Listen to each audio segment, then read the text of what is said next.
साथ रहेंगे। मौलाना फजलुर रहमान का इसराइल मुर्दाबाद मिलियन मार्च से खिताब, कहा गजा में 20,000 बच्चों और खवातीन की शहादत हुक्मरानों को नहीं जगा सकी।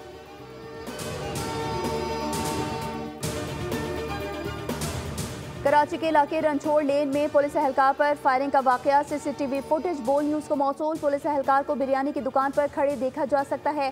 सफ़ेद शलवार कमीज में मलबूस मुलजिम हाथ में रुमाल लिए करीब आया और पुलिस एहलकार पर फायरिंग कर दी। मुलजिम फौरी तौर पर अपने साथी के हमरा मोटरसाइकिल पर फरार हो गया। पुलिस के मुताबिक फुटेज के जरिए मुलजिम की शनाख्त की कोशिशें जारी हैं।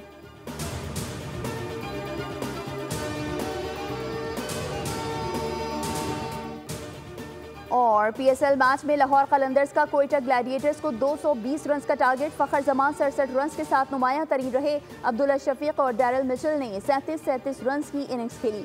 सैम ब्लिंक्स ने 50 रन स्कोर किए।